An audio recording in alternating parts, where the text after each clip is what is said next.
നമസ്കാരം, സിറ്റി ന്യൂസിലേക്ക് സ്വാഗതം. പാളിയത്ത് വളപ്പിലെ ചിത്ര തിയേറ്റേഴ്സിന്റെ സുവർണ ജൂബിലി ആഘോഷങ്ങൾക്ക് നാളെ തുടക്കമാവുമെന്ന് ഭാരവാഹികൾ വാർത്താ സമ്മേളനത്തിൽ അറിയിച്ചു. ഒരു വർഷം നീണ്ടു നിൽക്കുന്ന ആഘോഷ പരിപാടി നാളെ വൈകുന്നേരം 6 മണിക്ക് സിനിമാ സാംസ്കാരിക പ്രവർത്തക ഗായത്രി വർഷ ഉദ്ഘാടനം ചെയ്യും. ശനിയാഴ്ച 7 മണിക്ക് ചിത്ര തിയേറ്റേഴ്സിന്റെ 57ാമത് നാടകം മൊറാഴ 1940 അരങ്ങേറും. കുടുംബസംഗമം, ഓർമ്മകൾക്കപ്പുറം, ആദരിക്കൽ, നൃത്തഗാനസന്ധ്യ, തെരുവ് നാടകോത്സവം, മെഡിക്കൽ ക്യാമ്പ് തുടങ്ങി വിവിധങ്ങളായ പരിപാടികളാണ് ആസൂത്രണം ചെയ്തിട്ടുള്ളത്.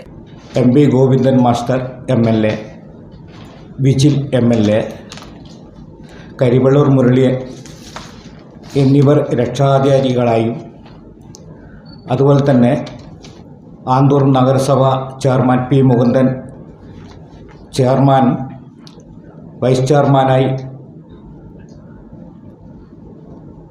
E മോഹനും E പിലിപ്പിരാജനും, ജനറൽ കൺവീനറായി KP പ്രദീപ് കുമാറും, ജോയിന്റ് കൺവീനർമാരായി E രാജീവനും PV ബാബുരാജും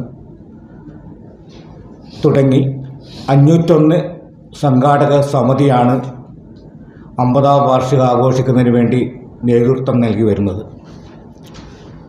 2025 ജനുവരി മുതൽ ഡിസംബർ വരെ ഒരു വർഷം നീണ്ടു നിൽക്കുന്ന വൈവിധ്യങ്ങളായ പരിപാടികളാണ് സംഘടിപ്പിക്കാൻ ഉദ്ദേശിക്കുന്നത്. ആദ്യം തന്നെ ജനുവരി 10-ാം തീയതി സുവർണ ജൂബിലി ആഘോഷത്തിൻ്റെ ഉദ്ഘാടനം പ്രശസ്ത സിനിമാ സാംസ്കാരിക പ്രവർത്തക ഗായത്രി വർഷയാണ് ഉദ്ഘാടനം ചെയ്യുന്നത്. വാർത്താസമ്മേളനത്തിൽ president E Philip Rajan, secretary P Pradeep Kumar, സംഘടനാ സമിതി vice chairman E Mohanan, KT Prabhakaran, E Kunhikannan, E Rajeevan എന്നിവരും പങ്കെടുത്തു. കൂടുതൽ വാർത്തകൾ അറിയുവാൻ സിറ്റി ചാനൽ വാട്സ്ആപ്പ് ഗ്രൂപ്പിൽ ജോയിൻ ചെയ്യുക. ഒപ്പം YouTube ചാനൽ സന്ദർശിക്കുക. വാർത്തകളുടെ അവസാനിക്കുന്നില്ല. മറ്റൊരു വാർത്തയുമായി വീണ്ടും കാണാം. നമസ്കാരം.